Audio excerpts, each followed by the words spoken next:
So hello everyone and welcome to BFW 2401. This is tutorial number 10 and I am recording. A first announcement I want to make is that we are having our workshop, replacement of our workshop next week, this week, which means either we can have it Tuesday, which is the 11th, or Wednesday, which is the 13th of May. And I want to do it as soon as possible because we may have, I want to talk about the final exam. And I encourage everybody to attend this workshop because we will have some time to talk about the final exam in terms of talking about the structure of the exam, the expectations, and all these issues. And please, if you have any questions, and it happens that you listen to this recording, prepare for the during the workshop so I can answer you if you have any questions about specifically about the final exam. As I told you, we are almost now done with the semester, and we have only one test coming and only one topic, which is next week, which is the capital adequacy. Capital adequacy is a very important topic, and we are almost done with all the internal assessments. Um, Now, having said that, let me please now, if you have any questions, you can raise now about what I have said. If you want to postpone your questions till the workshop, that's also fine, but I'm also open to answer any questions if you have now something just top of your mind. Um, so I assume you can even chat. Okay, maybe I'll just proceed to the, because I need to write, I hided my video and I'll proceed to the, so now today,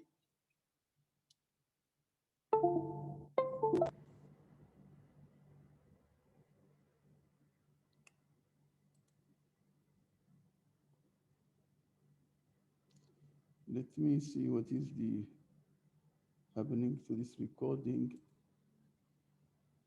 Yeah, it's okay.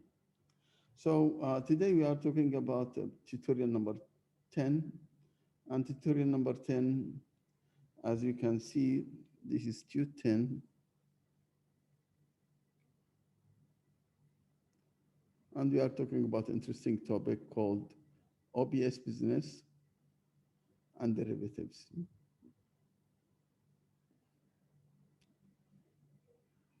Now, the first issue we want to understand is that uh, what is the difference actually between OBS and balance sheet business, on balance sheet and off balance sheet? The issue is actually based on this nature of banking within this trust economy.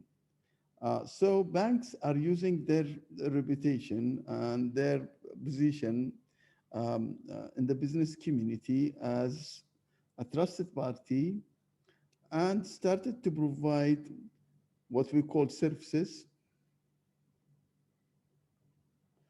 And they can provide also guarantees for what we call credit substitutes or performance substitutes, which means it's type of contingent claims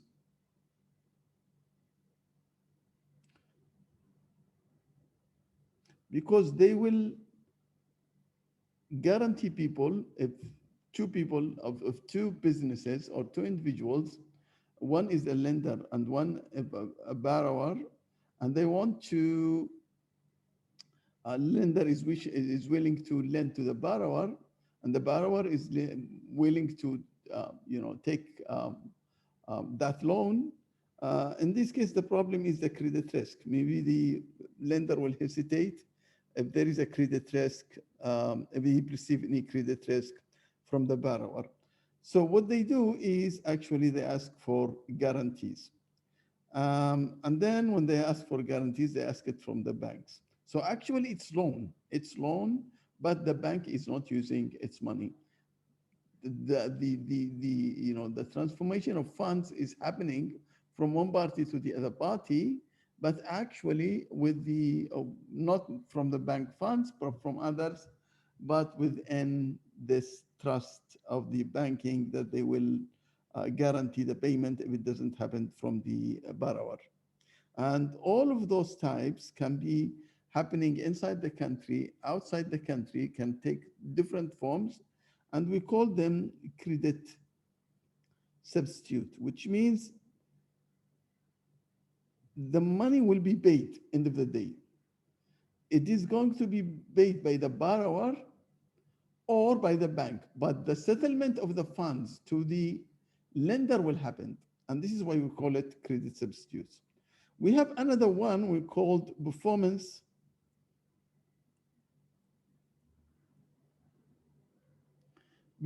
related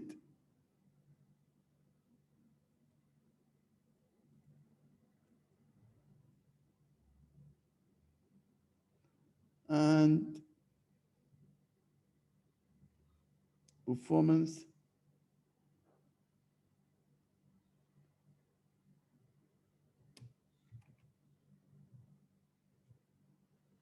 and trade related contingencies and trade related contingencies. This is actually the performance part is you just guarantee someone to perform. So if he perform well, there will be no settlement. It just if there is no breaching of the contract, for example, if A gave B a work, say building a house or building a factory or some type of construction, and they wanted to do it according to the specifications based on a contract, they will ask for a performance bond. And if your customer who take the guarantee from you perform according to the contract, the bank will see no guarantee. Bank will see no settlement of this performance guarantee, which is in this case the settlement that it will not happen like here. Here the payment has to be happening at the end. Here the payment may come or may not come. The bank may settle or not settle, and they will only settle if the customer did not perform well according to the contract to the third party. The third party will ask for confiscating that guarantee or performance guarantee. So this is two types. So we have one type, bank can provide services, or they can provide this credit substitute and performance substitutes, or they can make commitments. And when we talk about commitments, long commitments come to the picture, but there are so many commitments. Now, this is not a loan yet, but it could be a loan in the future. End of the day, all of those can be crystallized, which means until now, all of those issues, nothing in the off-balance sheet. No on balance sheet.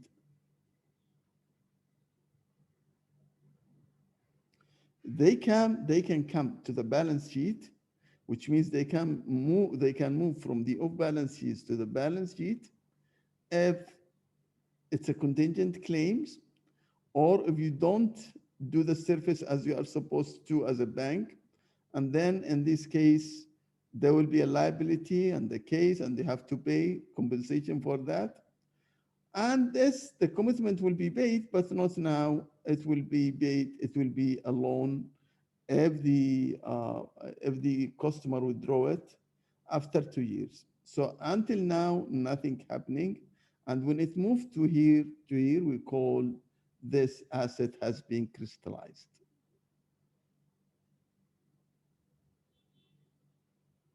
It can be an asset or liabilities. So this is the first part of the off-balance sheet. The second part, we call it the derivatives. And these financial derivatives actually, there are so many contracts of them, but we can do them for speculation, or we need them actually for hedging, or we trade them, which means we provide services. And those contracts actually, when you talk to the derivatives, we have what you call forward contracts.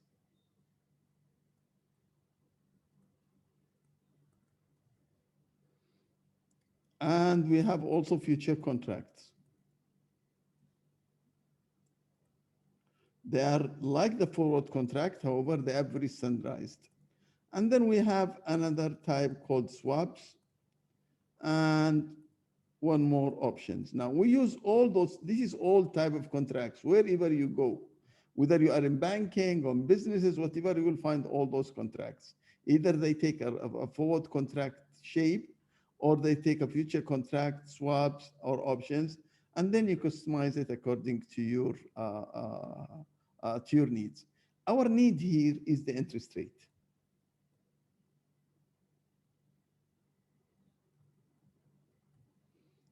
And we can, in the interest rate, we can either speculate using one of those contracts, or we can hedge, which means we protect ourselves against the changes in the prices of the interest rate. If we are talking about commodities like oil, also we want to hedge our commitment or our exposure if we are trading oil against the changes, the future changes on the price of the oil. Or we can actually become a trader, which means we produce for a buyer, we sell them derivatives, and we become here a seller. Or we can be a buyer for somebody who is a seller. So actually we can be here, and then if we are smart and putting the right positions, if we are equally positioning ourselves between these two parties, we can trade without any risk. So this is the whole thing about the derivatives. As I told you, there are all those contracts. Now, as far as we are concerned in this class, we don't actually do much calculation of this. We study it in theory. This one, no much calculation. This one, no much calculation. But more of our work is under the forward contract. And when we talked about forward contracts, we introduced something called FRA, future forward rate agreements. And then in the forward rate agreements, we will use, as I told you, we will see how we work with it when we speculate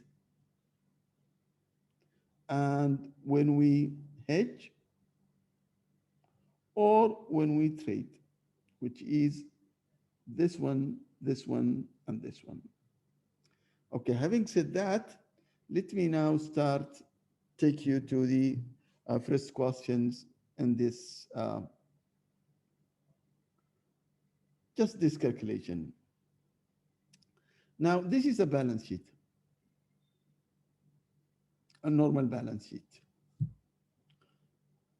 But now, if you want to know the net worth, and the net worth, we know it's assets. The net worth, which is equity, is actually the assets minus the liabilities, which we can see it here. This is the assets, and the liabilities is this one. We don't take the equity. So actually 240 minus 220, which becomes 220, which we see it, 20, okay? Now, this is what we see in the balance sheet. But if you look at any financial report of any bank or any corporate, you will find in the beginning 3 or 4 pages the numbers, which is the balance sheet. And the rest you will find notes to the financial statements. Some of those notes explanations, but they are very important. One of those notes is the OPS, of balance sheet, our commitment of our of balance sheet position. And investors and regulators and shareholders look at this number very seriously because it will be crystallized, it will be materialized. So there is huge risk involved here. So in this case, for example, when we are talking here, if this is the BS, the balance sheet, out of the balance sheet, we have assets, contingent assets of 100, and contingent liabilities of 80. So if you actually want to look at the true stockholders' net worth, then you take the on balance sheet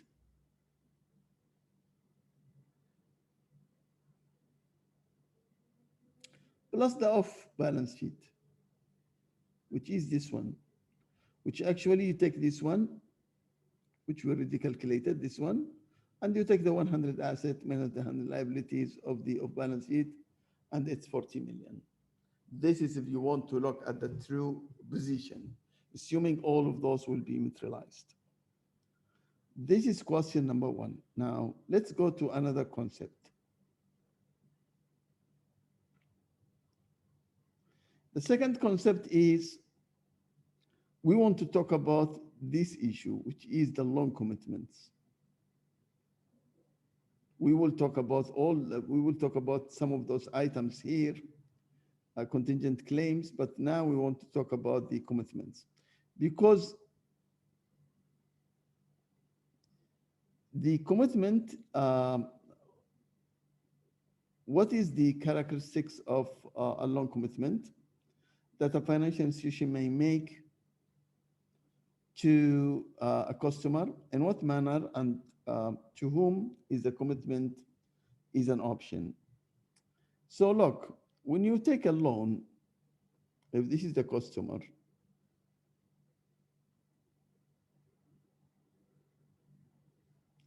and this is the bank, and the bank promised the customer to give him a loan of 10 million ringgit in 2 years' time, which we call it loan commitment. Now, this 10 million is becoming loan commitment in 2 years. Somebody would say, why the customer will want to do this? Because 2 things. Either they have now a plan for some type of investment in the future, and they want to guarantee the loans from now, so they don't want to have to delay their plan of construction, whatever, when the funds are needed. So they take they plan the time of the cash flow, and they think they will need this 10 million in 2 years, so they start negotiating now. And sometimes they want actually to hedge their interest. So for example, if the price is now, if the risk-free is 5%, and the spread 2%, they want to take a loan. If the bank accepts this 7%, so they want to take a loan 7% and pay it after in 2 years when they withdraw it with 7%. And this is actually this is their capacity for the cost of funds that they will use. So they need 7%. This is actually the cost of funds they plan to have in order for their project to be successful. Now, what in the future, the price goes to 9%. They still take it in 7%. And in this case, they will withdraw the funds. But what if this goes to 5%? They will not withdraw it. And is it up to them? Yes, it's up to them. They have an option to do that. Do they pay anything for this? Yes, they do a premium. Now, this is not an option. We know the option you pay a premium, and they will give you the right to pay to sell or buy in the future. If you want to buy or sell, you can do that. If you don't want to do it, that's fine. You don't want to exercise your option. This looks like that one. However, they will charge you when you sign the loan upfront fee.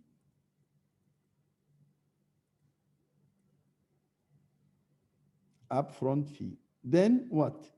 Then what if you come and say, I am not going to take the loan? So they will charge you what we call back end fee. For what? For the unused. Please be sure about this. Unused portion of the loan. As you can see now, this both of them is actually the premium. If you decide not to withdraw the loan, this is what you are going to lose. Not lose. This is actually the premium you paid for this type of guarantee, for this type of option. So that will be the cost for the option of the premium for the option. Having said that, now people who know option, this is how option works, but this loan commitment is actually can work as an option. So having said that, let's go now just so for some definition, and it is not going to be different from what I just said. It's a loan commitment is to lend a fixed or maximum amount of money to a firm in some given time in the future. Here we assumed 2 years. It can be 5 years, 3 years, it can be 3 months, it can be 6 months. It's up, it depends on the. So now they will fix the interest rate, all the interest rate, all the 7%, all the or the spread. There is the interest rate or the spread, and it's normally determined at the time of the agreement, and it will continue like this. So it will continue as long as this commitment is open. Now, because the borrower is the one who decide when to withdraw, so as I told you, it can be an option to the borrower if the loan is not needed. And when the loan is not needed, maybe it's not needed, or maybe the rate goes down and the borrower is not interested to take it. So the premium of the commitment is, I told you, upfront fee. They didn't mention it here, but they say something, some percent uh, times the total commitment, and fee of some percent times the amount that unused. This is, we call it back end fee. And we are done. Of course, if they withdraw the fund, then there will be an interest. So if they exercise this option, which means they take the loan, this loan becomes, it will be materialized in both parties. For the borrower, it will be a liability, and for the bank, it will be an asset. So this is about loan commitment, and this is how you look at it. You can deal with it um, as an option. Okay, let's go to the next question. Um, everybody is angry about derivatives, especially after the financial crisis. The default swaps were one of the main causes of that of the financial crisis. It was one of the but because when they were issuing it by Lehman Brothers and AIG and all these people, and when the subprime started to default, so they couldn't pay all those insurance, which is the credit default swaps. And therefore, credit default swap is financial derivatives. And as I told you, financial derivatives are all those types of, you can talk about forward contract, swaps, futures, and options. Now, they expose the bank to interest rate, foreign exchange, credit, liquidity, and other type of risks. They can expose the bank to all those issues. Now, just imagine that you issue a guarantee, and then that guarantee was not paid by the, so you issue a guarantee, somebody, as I told you, like commercial paper that you endorse, for example, commercial paper issued by a borrower called the drawer for 10 million, and you will have a discounter who will give the money, maybe 9.5 million, to be received at 10 million after 1 year. And this paper was guaranteed by the bank, which we call it endorsed. So end of the year, if this borrower, this is the lender, did not pay, the bank will pay. And when they pay, now it's a problem, because you will give a loan, you will make it as a loan to the borrower, and that loan will take you to the interest rate risk, because you will go with and this horizons and risk sensitive asset. It will generate some type of interest rate risk. And if this money involve any type of exchange rate, if it is, for example, in foreign currency, it will create this one. It can create credit risk and liquidity when those people come and withdraw it, and all these other risks. Now we are talking about OBS, which is non-market related. Non-market related, which means all these types.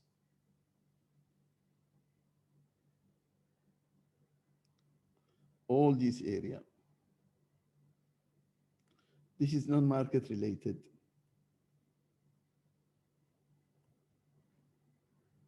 Which means they don't move during the time.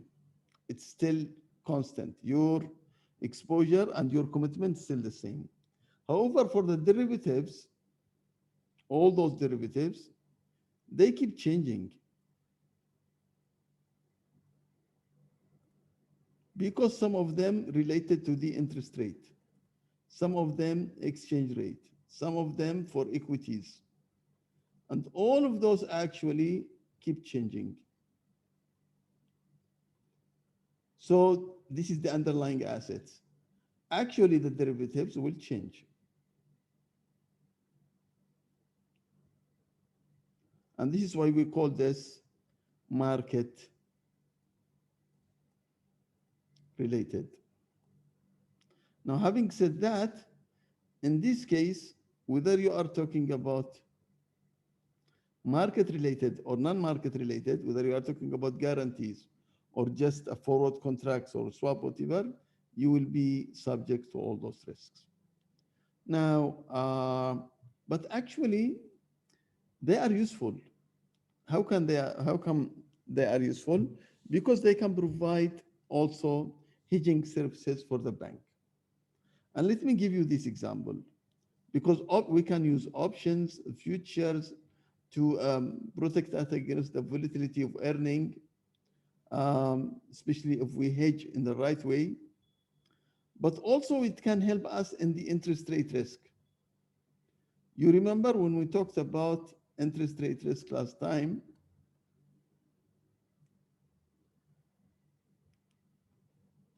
for example, when we say the interest rate risk, if we have a loan, a deposit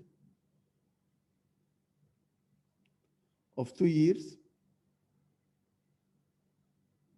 and it is for 6%. Now I give a loan from this money for 1 year different maturity for 7%. And this was actually first year. The second year,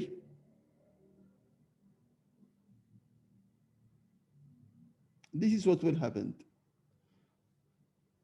For the deposit, I will keep paying 6%. For the, when I want to, because this one will pay me end of the year, I want to invest it now again because the money is still with me for 2 years. If the prices goes to 5% now, it's a problem. If the lending now in the market 5%, I will get 5%. I lose my interest, I lose my profit, and I lose one to the depositors. So in this case, I go to some type of forward contract or any of those future contracts. Say we're talking about forward contract. Now, forward contract, I will go with 2% difference. So if my FRA, which means the rate that I go in this contract, is 7%, I will get 5% from the market and 2% from my forward contract, I get 7%. As you can see now, actually, yes, when we have derivatives and off balance sheet, derivatives specifically, we will have problems with all those risks, but in the same time, they are helping us in hedging, and they can hedging this, for this example, they are helping us with the reinvestment risk. This we call it reinvestment risk, if you remember.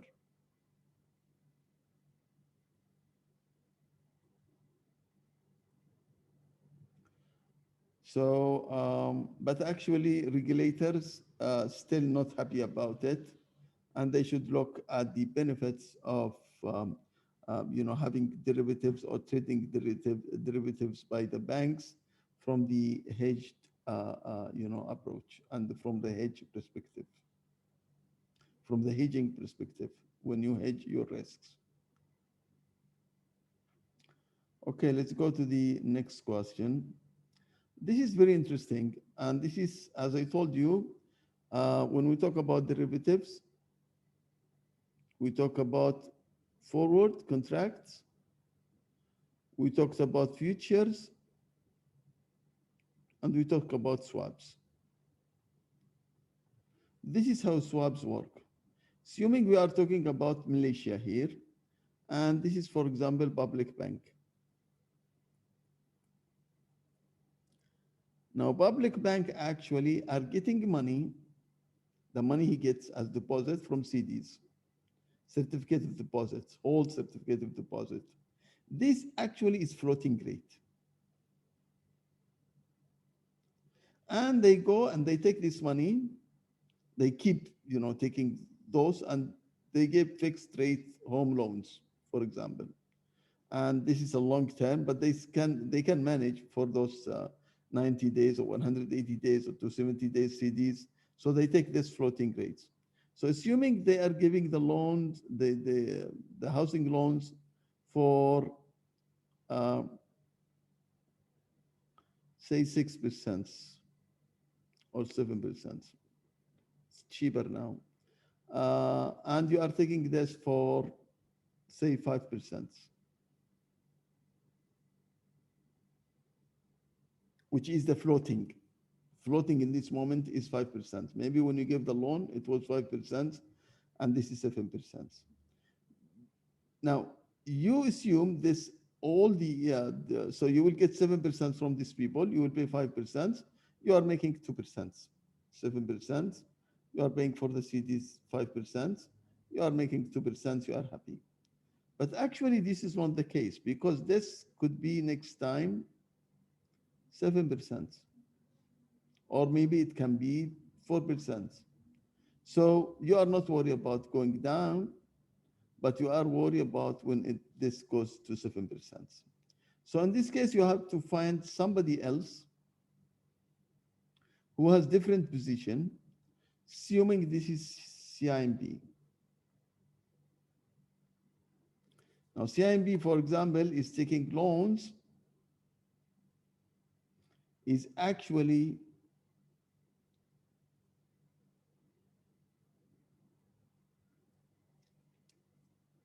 receiving their money coming from deposits.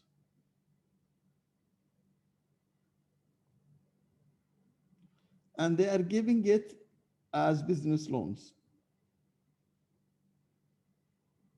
floating.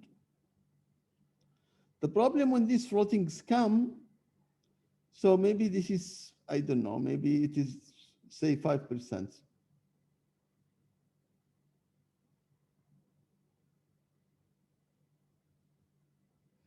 And then the business loans is floating rate. So when this floating rate comes, maybe you are giving it for 7%. Now, floating rate, it's just floating rate. Maybe in that time when you started giving the loans, it was 7%. But when they come, it's a floating rate. When they come to settle, it's already 4%, the rate. So in this case, you have a problem. So what they do is actually they will, this floating, whatever it is, because the floating here is the floating. You are just trading the difference. You are not trading the whole amount. It's just the difference, the amount that is changing in the market, either here or here, because this is the floating issue. So what you will do here now, you will take the floating, because you need to pay these people fixed. You will take the floating here and send it to Bank A or Public Bank. Public Bank will take it, the floating, and they will pay their people the floating rate, whatever it is. Now, this will give you the fixed rate. You take the fixed rate and you give it to the depositors. So as you can see, they actually what they are swapping is only the difference in the changing in the floating rate. So by this, the problem is solved, and this is how the swaps work. So this is to answer the question, directly, using a diagram how a bank could use the interest rate swaps market to manage its interest rate risk. Okay, now let's come to, as I told you, to the next step. So this is, we talked about the swap. We have also options. We didn't talk about it in this tutorial. We want to talk about the forward contracts, which has a lot of calculation. Now, the forward contract is actually, you have to look at the following. You have to look at the market rate. See, this actually, this is the face value. And this is 36,500, which is actually 365 days, which is this 365 days. See, this is actually discounting for 90 days. And when you want to get the discounting, you are taking 500,000 divided 1 plus 8% over 365 times 1 times 365. Simply, this is this formula. However, because we are compounding in daily basis, they make it like this. So, but it is actually, you are trying to get the present value according to the market rate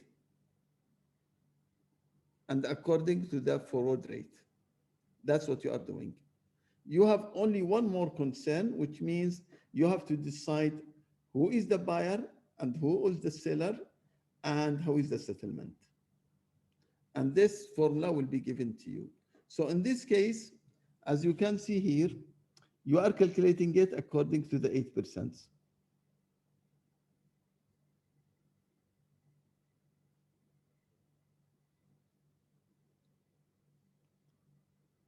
And which is the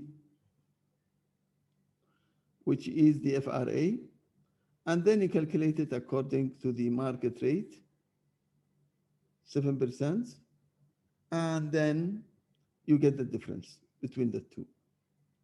Still, how do you settle? If you have here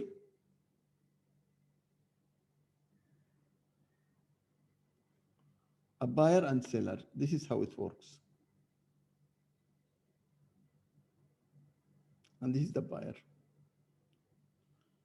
Just understand it as a rule of thumb. This guy will give always the FRA rate,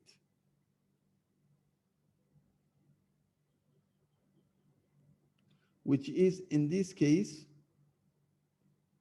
8%. And this will give you always the market rate or reference rate. It can be high or low. So in this case, this is 7%. So actually, he will give you 7%, you give him 8%, which means you settle 1%. So if the bank now is the seller, as you can see, he will gain 1%, which is a difference, because you will give him 8% and you give him 7%. So, but without thinking about this, you just do the calculation according to the FRA and according to the market rate, and then decide, is the bank a buyer or seller? So if he is a buyer, if this is minus, of course, this could be minus or could be plus. Now, if the bank is seller, all the time, he will gain. If it is a minus, he will lose. So actually, you are taking the market rate, 1%, the market rate from the what you call the FRA rate. It's the 1% here. It's clear that the seller, which is the bank, is actually the winner in this contract. This is how the FRA works, and this is speculative one. Hedging will be the same. However, as I explained in the lecture, however, you will have a physical market to compensate. Now, having said this, let's go to the next question.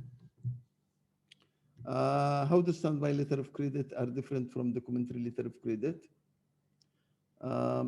Standby letter of credit is actually guarantee.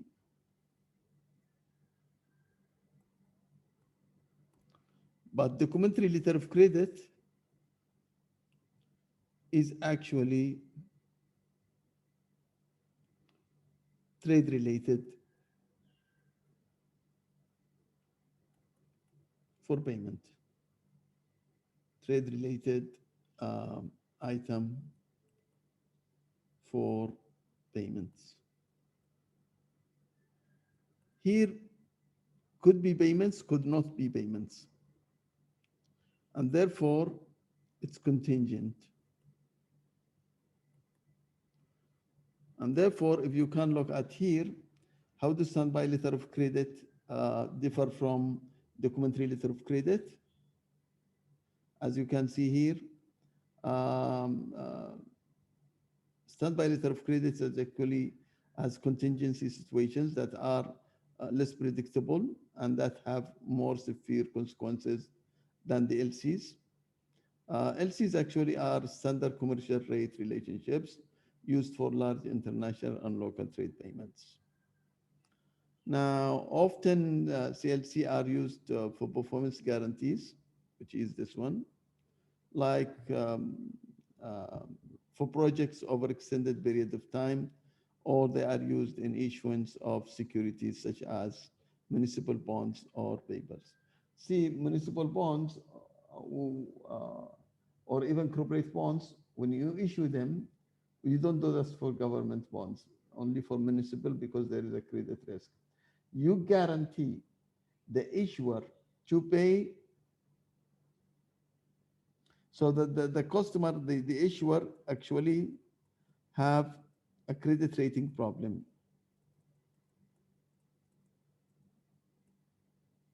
And he has this problem, then in this case, he needs somebody to guarantee him for the principal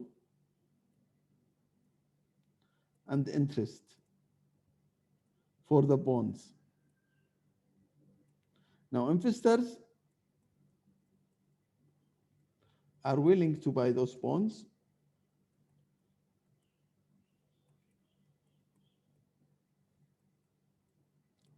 if they are guaranteed or if there is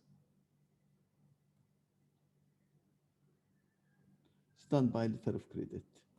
Because the bank and the standby letter of credit comes with the agreement of the issue of those bonds, are saying we are going to pay the principal and the interest our customer defaults.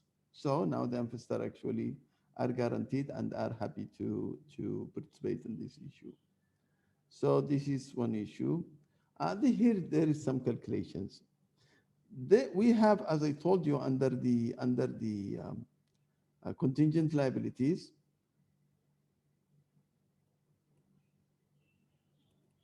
as I told you, we have services, contingent liabilities, we have credit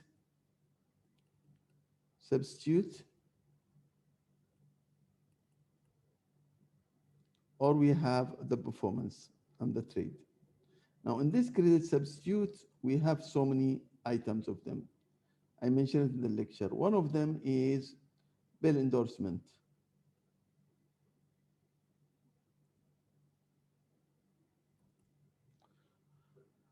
Which means a customer will issue a bill, and this one called the drawer, and you have somebody else called the discounter. So if he issue for 100,000,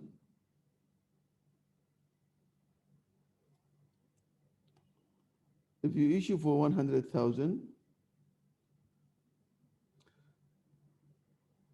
this discounter can buy it for 95%, which is 95,000,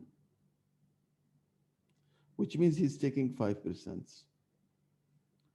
But the customer would say that the discounter would say, if you can endorse for me the paper, this is without banking stamping on this paper, which means a guarantee. I can charge 4.5.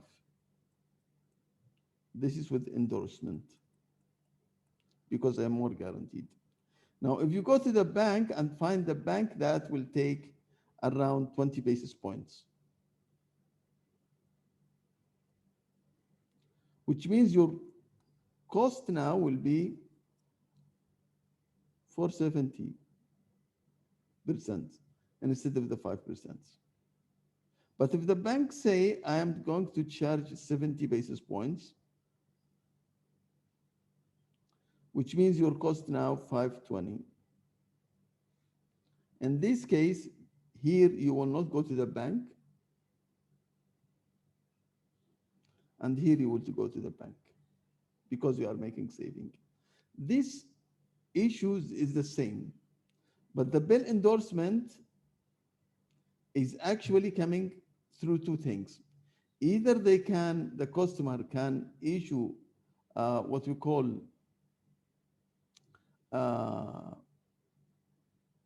standby letter of credit or guarantee instead of endorsing, standby letter of standby letter of credit or loan commitment. Now let's look at the standby letter of credit. So if they issue standby letter of credit, it will cost them 20 basis points. And they are borrowing 1 million, so it will cost them 2,000. But then the savings they are making is actually 30 basis points. So you take the 30 basis points over the 270 days and you find it to 219. Actually, the saving is more than the cost, so you will issue DCL, standby letter of credit. You will do it. You will issue standby letter of credit because it will make some savings of 219.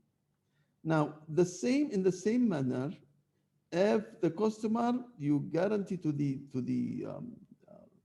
discounter who is going to give you the money, that you will give him what we call a standby, a loan commitment, which means the bank will give you a loan commitment, and that loan will be paid.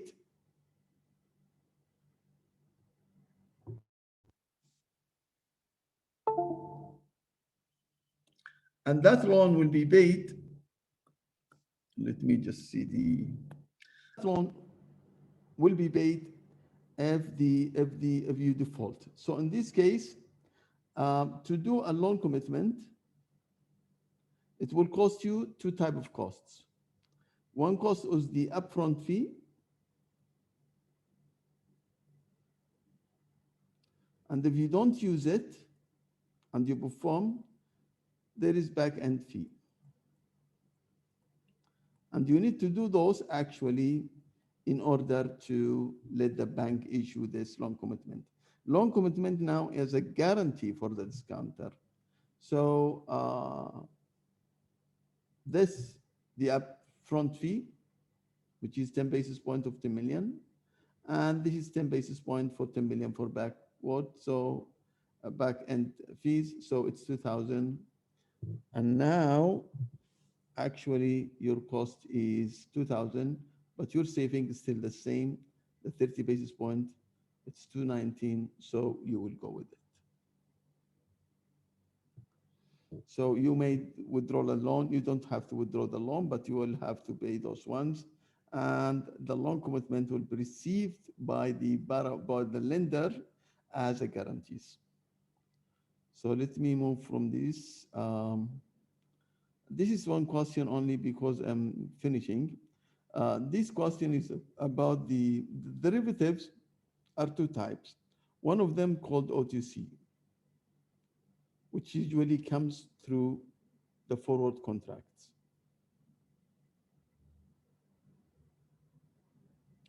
OTC between two parties. I can go with you now, two companies in Kuala Lumpur, they can go, or Singapore, or US, or wherever, they can go to any of those companies, make a meeting in any of the companies and make a contract of 10 million barrel of oil or 500,000 tons of palm oil, say 10,000 barrel of oil. And in this case, they will fix a price, FRA, for example, 62. And the settlement is in 90 days. Now, they will settle it as I told you. Now, they will settle it according to this calculation. Okay? Between the one will be the buyer and will be the seller. Now, this is what we call OTC, because you can make it 10 million, you can make it 20 million, you can make it 50 million, and it's not standard.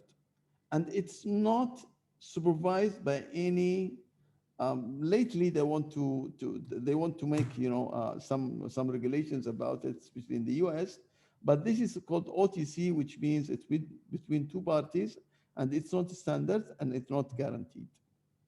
The other ones is the futures contracts. And these future contracts are standardized. For example, the American option is 125,000. The European option is 622,500 euro. So if you want to hedge a million, you have to take a million times 625, 125, if it is $1 million. And you will see how many contracts you can buy of options. So they are standardized and they are actually issued by the exchange, which is the Security Commission. Like Malaysia issues those securities from the Security Commission. They don't have OTC market at all, but they have it in Singapore and in the US. So this is actually Security Commission, and it's guaranteed by the Security Commission. This one, no guarantee. The forward contract, the OTC. Especially, for example, as I told you, if the price now $62 for barrel, and the price, after 3 months becomes 62.5, 63, maybe they settle. But if the price, because of some war in the Middle East or whatever, jump to 82, for sure, there will be the counterparty will fail to satisfy this contract, and they will be defaulting. So the higher the volatility of the underlying assets, the higher is the defaulting. So just to summarize it, one is standard, one is not standard contracts, one is secured by the Security Commission, and one is not secured by the Security Commissions. And this is riskier because the more the volatility and the settlement amount, the more the defaulting will be. So to summarize it, it's like this, one is, it's clear. One of them is guaranteed by exchange commission. One is no, and the other one you can talk about this is standardized, like the option $125 in the US. This is, you can buy them anytime. Standardized, this is non-standardized.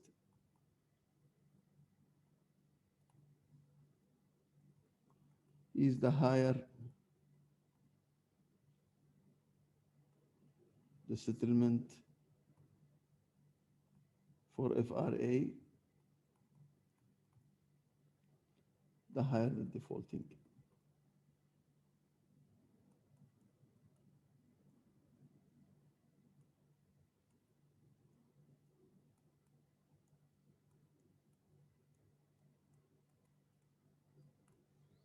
And this is actually the essence of this answer.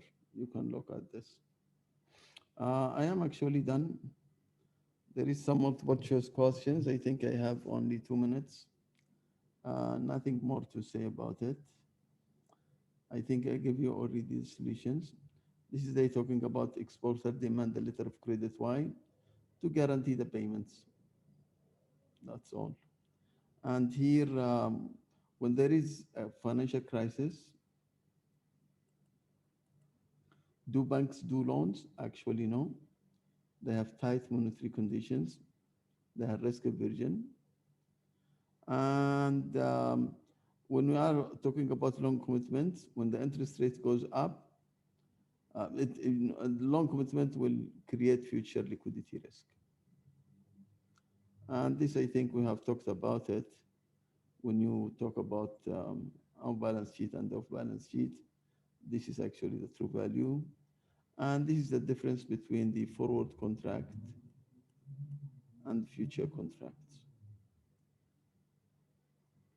So all of this is future contracts, future contracts, future contracts, which make them all the listed options are right. I am done, my friends. If there is any questions, I'm ready.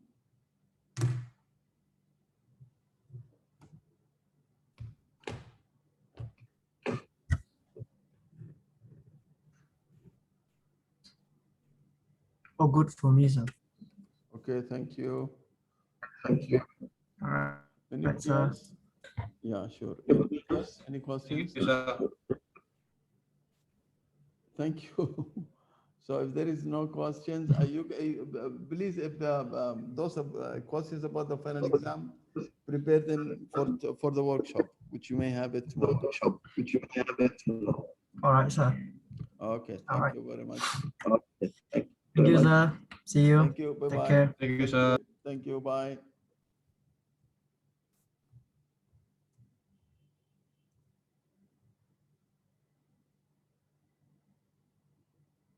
Ryan, do you have any question?